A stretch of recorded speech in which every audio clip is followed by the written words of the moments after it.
YSR Congress party నేతలతో ఆ party అధినేత వైఎస్ జగన్మోహన్ రెడ్డి చెడుగుడు ఆడుతున్నాడని, దానితో వైఎస్ఆర్ కాంగ్రెస్ పార్టీలో కొంతమంది నేతల రాజకీయ భవితవ్యం అగమ్యగోచరంగా మారిందని, వారు అసలు వైఎస్ఆర్ కాంగ్రెస్ పార్టీలో కొనసాగాలో లేదో అనేది కూడా వారు తేల్చుకోలేకపోతున్నారని, ఉదాహరణకి చిలకలూరిపేట మాజీ ఎమ్మెల్యే విడుదల రజని ఆవిడ చిలకలూరిపేట నుంచే పోటీ చేస్తానంటే జగన్మోహన్ రెడ్డి మాత్రం నెక్స్ట్ టైం మీరు రేపేళ్ల నుంచి పోటీ చేయండి అని చెప్పారని, దేవినేని అవినాష్ ఏమో పెనమలూరు నుంచి పోటీ చేస్తానంటే మీరు ఎంపీగా పోటీ చేయండి అని, అలాగే కొడాలి నానికి అసలు సీటు విషయంలో ఇప్పటివరకు క్లారిటీ ఇవ్వలేదని రకరకాల వార్తలు అయితే వస్తూ ఉన్నాయి. దీనివల్ల వైఎస్ఆర్ కాంగ్రెస్ పార్టీ నేతలు నిజంగా వారి రాజకీయ భవిష్యత్తు మీద భయపడుతున్నారన్నట్లుగా కొన్ని వార్తలు వస్తున్న క్రమంలో వీటి మీద మనం పూర్తి స్థాయిలో విశ్లేషణ చేసుకుందాం. ప్రస్తుతం మనతో పట్టినారు ప్రముఖ రాజకీయ విశ్లేషకులు లింగమనేని శివరాం ప్రసాద్ గారు. సార్తో మాట్లాడదాం. సార్ నమస్తే అండి. సార్ ఈ అంశం మీద మీ విశ్లేషణ ఏంటి సార్? ఇప్పుడు జగన్మోహన్ రెడ్డి గారు సీట్లు అంటే ఒకటి ప్రాంతీయ పార్టీలు, ఆయన ప్రాంతీయ పార్టీ నాయకుడు అధ్యక్షుడు, ఆయన ఇష్ట ప్రకారం నడవాల్సిందే. రెండోది ఏంటంటే ఎక్కడ సీట్లు ఇస్తారు ఏంటి అనేది అప్పుడే డిసైడ్ అవుతుందా అవుదా అనేది అనుమానమే. అంటే వాళ్ళకు ముందు గ్రౌండ్ ప్రిపేర్ చేసుకోవడానికి అవకాశం ఇవ్వాలి. అవును. తర్వాత ఈ మధ్యలో వచ్చిన ఇన్ఫర్మేషన్ ఒకటి అమిత్ షా గారు అన్నారని, ఏమని, ఇప్పుడు డీలిమిటేషన్ అయిపోతుంది, డీలిమిటేషన్ అయిపోతే సీట్లు పెరుగుతాయి, దాంతోపాటు మహిళా రిజర్వేషన్ కూడా అమలు చేస్తాం 33%, ఎంపీ సీట్లు కూడా పెరిగే అవకాశం ఉంది. అంటే ఇప్పుడు దాని ప్రకారం చేయాలా దీని ప్రకారం చేయాలా అని ఒక కన్ఫ్యూజన్ కూడా అన్ని పార్టీల్లో ఉంది. ఓకే. ఎందుకంటే అవుతుంది అనేది 2027 కల్లా మీకు జనగణన పూర్తి అయిపోతుంది. సెన్సస్ అయిపోయిన తర్వాత ఒకసారి ఆ నెక్స్ట్ ఇప్పటికే ఇది నియోజకవర్గాల పునర్విభజన మీద కసరత్తు జరుగుతుంది. ఆల్రెడీ కలెక్టర్స్ వాళ్ళందరూ ఏ విధంగా చేయాలనే దాని మీద ఒక అండర్స్టాండింగ్ ఇప్పటికే ఏర్పాటు చేసుకుంటున్నారు. ప్రణాళికలు సిద్ధం చేశారు. ప్రణాళిక సిద్ధం చేస్తే ఇంప్లిమెంట్ చేయడం పెద్ద కష్టం కాదు. అంటే అది ఇదివరకట్లాగా ఇప్పుడు ఈ జనగణన అనేది ఇదివరకట్లాగా అంత కష్టం కాదు. ఎందుకంటే మొత్తం ఇవాళ డిజిటలైజ్ అయిపోయింది కాబట్టి తొందరగా అయిపోతుంది అనేది ఒకటి. సరే, అది ఒక పక్కన పెట్టండి. అది అన్ని పార్టీల్లోనూ ఆ కన్ఫ్యూజన్ ఉంది. సీట్లు పెరుగుతాయి అనేది ఒకటి, కోటాలు పెరుగుతాయి అనేది, మహిళా రిజర్వేషన్ కూడా వస్తుంది అనేది ఒకటి. ఇవన్నీ ఒక దీంట్లో ఉన్నాయి. తర్వాత ఇప్పుడు జగన్మోహన్ రెడ్డి గారు సీట్లు ఇవ్వటమా ఎవరికి ఇవ్వటము ఏంటి అనే ఇప్పుడు వాళ్ళతో ఫుట్బాల్ ఆడుతున్నారంటే నా ఉద్దేశం అయితే అసలు ఆయన గందరగోళంలో ఉంటుంటారు. ఓకే. ఆయనకి ఒక స్పష్టత లేదు. ఎందుకంటే ఇప్పుడు పీపీపీల మీద, మెడికల్ కాలేజీల మీద ఇప్పుడు కోటి సంతకాలని పెట్టారు. యాక్చువల్గా అది ప్రజలకి మైండ్లోకి వెళ్ళే విషయం కాదు. అదేమంతా ఇది ప్రైవేటైజ్ అయిపోతుందంటే ప్రజలు దాని మీద రియాక్ట్ అయిపోయే విషయం కాదు. ఓకే. దాని మీద మీరు ఎంత కసరత్తు చేసి కోటి సంతకాలు ఉద్యమని మీ పార్టీకి సంబంధించిన వ్యక్తుల శక్తియుక్తులన్నీ దానికోసం కేటాయించారు. అంటే దాన్ని ఏంటంటే విఫల ప్రయోగం చేశారు. దానివల్ల ప్రయోజనం ఏం లేదు. అటువంటిప్పుడు మీకు అనేక విషయాలు ప్రభుత్వాలు ఇంకా ఇంప్లిమెంట్ చేయాల్సినవి చాలా ఉన్నాయి. అవును. వాటి మీద పోరాటం చేయొచ్చు, వాటి మీద డిమాండ్ చేయొచ్చు. అట్లాగే అసెంబ్లీకి వెళ్ళి అసెంబ్లీలో కూడా మీరు పోరాటం చేయొచ్చు. ఇవన్నీ చేయకుండా అదే కోటి సంతకాలు అని చెప్పి వాళ్ళ గవర్నర్కి అట్లా అంటే దాని మూలన వచ్చే మీకు పొలిటికల్ అడ్వాంటేజ్ పెద్దగా ఉండకపోవచ్చు. ఎందుకంటే అదే ప్రజా ఉద్యమం కాదు, అది ఒక మామూలు ఇది కాబట్టి. అవును. అట్లాగే మీరు కొడాలి నాని అన్నారు, వాళ్ళ గుడివాడ అతనే కన్వీనర్ అనుకుంటా.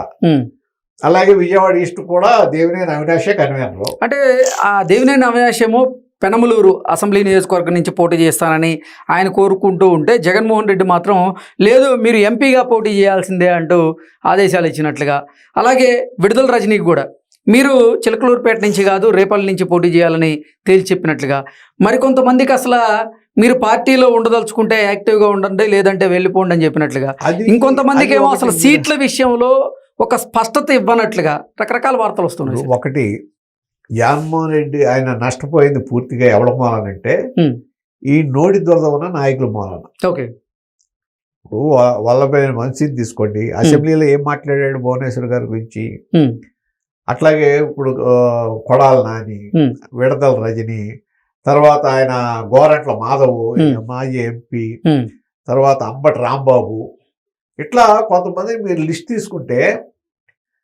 ఆ పార్టీకి వీళ్ళ మూలన జరిగిన నష్టం అపారమైన నష్టం జరిగింది. ఓకే, వీళ్ళు ఏంటంటే మా నాయకుడిని ఏదో సాటిస్ఫై చేస్తున్నాం అని చెప్పి అడ్డదిడ్డంగా ఒక సంస్కారహీనంగా మాట్లాడిన మాటలు ప్రజలు నెగిటివ్గా తీసుకున్నారు, మహిళలు అసహించుకున్నారు. దాని ప్రభావం కూడా మన ఎలక్షన్లో ఉంది. ఒకవేళ అది అర్థం చేసుకుని జగన్మోహన్ రెడ్డి గారు వాళ్ళకి దూరం చేస్తున్నాడా అంటే, ఒకవేళ ఆ విధంగా చేస్తే అది ఒక మంచి విషయమే. కాకపోతే ఇవాళ కూడా మాట్లాడేవాళ్ళు అదే విధంగా మాట్లాడుతున్నారు. అంటే మార్పు రావాలి, వాళ్ళ సోషల్ మీడియాలో మార్పు రావాలి. సోషల్ మీడియాలో కూడా ఇదివరకు మాట్లాడినట్టు ఇదివరకు ఎట్లా పడితే అట్లా మాట్లాడటం, మహిళల్ని కించపరచటం, ట్రోల్ చేయటం, ఇవి మానేయాలి. ఎప్పుడు విమర్శ అనేది ఎప్పుడు ఆహ్వానించదగిందే. ఏది మీరు ప్రభుత్వం ఏదన్నా పని చేస్తే అది తప్పు అనుకుంటే దాన్ని విమర్శించే హక్కు ప్రతిపక్షానికి ఉంటుంది, సద్విమర్శ చేయాలి. అంతేగాని తప్పుడు ప్రచారం చేసి మార్ఫింగ్ ఫోటోలు పెట్టి ఇవాళ కూడా మాట్లాడుతున్నారు. పెట్టిన తర్వాత నెక్స్ట్ డే కల్లా అది తప్పు అని చెప్పి నిరూపణ అయిపోతుంటే వాళ్ళ క్రెడిబిలిటీ పోతుంది కదా. అవును, ఇప్పుడు మొన్న పరకామణి చోరీ సాక్షాత్తు హైకోర్టు నిన్న ఏమిచ్చింది, అది మామూలు చోరీ కింద చూడకూడదు, అది చాలా సీరియస్ గా తీసుకోవాలి దాన్ని అంది. అవును, అదే విషయం జగన్మోహన్ రెడ్డి గారు ఏమన్నారు, ఏదో చిన్న దొంగతనం అన్నాడు.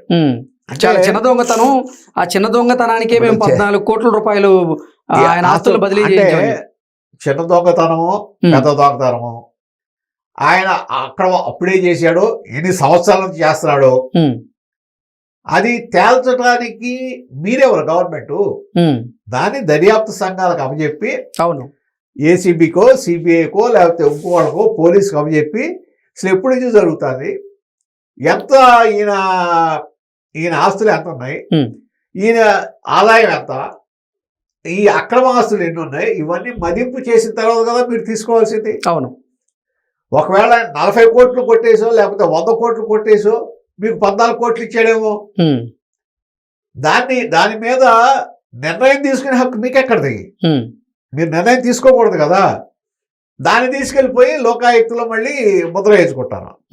ఇవాళ హైకోర్టు దాని మీద మరి రియాక్ట్ అయింది కదా, లోకాయుక్త జడ్జి ఎవరు దాని మీద కూడా చర్యలు తీసుకోవాలనే పరిస్థితిలోకి వచ్చేసారు కదా. నేను అనేది అట్లాగా మనం ఏది పడితే అది మాట్లాడకూడదు, ఏది పడితే అది అనకూడదు. ఇది భక్తుల మనోభావానికి సంబంధించిన విషయం. మీరు పీపీపీలు అని చెప్పి లేకపోతే ఇంకోటో ఇప్పుడు వీటి మీద ఎలా పోరాటం చేస్తున్నారో అట్లా ప్రభుత్వం ఏదైనా తప్పు చేస్తే పోరాటం చేయండి, రైతు సమస్యలు ఏమైనా పోరాటం చేయండి, ప్రజలకు ఏమైనా పెన్షన్లు అందకపోతే అడగండి, లేకపోతే కొత్త పెన్షన్లు ఇవ్వకపోతే అడగండి, విద్యార్థులకి ఏమన్నా సహాయం అందకపోతే అడగండి. ఇది కాదా మీరు చేయాల్సింది. అవును, అవి చేయకుండా ఈ పరకామణి గురించి వీటి గురించి మీకు సంబంధం లేని విషయాలు. అసలు పరకామణి దర్యాప్తు అనేది సుప్రీంకోర్టు డైరెక్షన్లో జరుగుతుంది. అవును, సుప్రీంకోర్టు ఆర్డర్తో అక్కడ సిబిఐ అధికారులు చేస్తున్నారు మన స్టేట్ గవర్నమెంట్తో కలిపి. అవును, దాని మీద అసలు మీరు కామెంట్ ఎలా చేస్తారు? ఒక మాజీ ముఖ్యమంత్రిగా ఒక ప్రతిపక్ష నాయకుడిగా కామెంట్ ఎలా చేస్తారు? అంటే ఇక్కడ మనం ఎవరో రాసిచ్చింది చదవటం కాకుండా కొంత మన సొంత దీన్ని కూడా ఆలోచించి ఇది మాట్లాడచ్చా మాట్లాడకూడదా అనేది ఒకటి ఉండాలి. రెండోది నాయకులను కూడా సరైన దారిలో పెట్టుకోవాలి. వాళ్ళు ఏది పడితే అది మాట్లాడితే సమర్థించడం కాకుండా, సరే మొన్న ఏదో వచ్చింది రాజధాని గురించి ఏదో మాట్లాడితే అంబటి రాంబాబు గారిని తీవ్రంగా మందలిచ్చారని, మంచి పరిణామే అది. ఎందుకు జరుగుతున్నాయి ఇటువంటివన్నీ? మీరు గతంలో మెదలకుండా ఉండబట్టి. అంటే జగన్మోహన్ రెడ్డి 2024 ఎన్నికల సమయంలో ఆయన వైఖరి వల్ల, ఆయన ఆలోచనల వల్ల, ఆయన తీసుకున్నటువంటి కొన్ని నిర్ణయాల వల్ల పార్టీ ఘోర పరాజయాన్ని చవిచూసిందంటారు. మరి అంటే వాటిలో జంబ్లింగ్ చేయడం కూడా ఒక మైనస్గా మారింది పార్టీకి అంటారు. మరి ఇప్పుడు కూడా జగన్మోహన్ రెడ్డి అదే నిర్ణయం తీసుకుంటున్నారంటే ఆయనలో మార్పు రాలేదంటారా? జంబ్లింగ్ అనేది అసలు ఇమ్మెటీరియల్ అక్కడ. ఓకే. అక్కడ అసలు మొన్న జరిగిన ఎలక్షన్లో జగన్మోహన్ రెడ్డి గారి విధానానికి వ్యతిరేకంగా పడిన ఓటు అది. అవును. ఆయన విధానానికి, ఆయన పార్టీ నాయకుల పద్ధతికి, వాళ్ళు చేసిన కొన్ని పనులకి వ్యతిరేకంగా మోకమ్మడిగా ప్రజలు చేసిన వ్యతిరేక ఓటు అది. మీరు జంబ్లింగ్ చేసిన అదే పరిస్థితి, చేయకపోయినా అదే పరిస్థితి.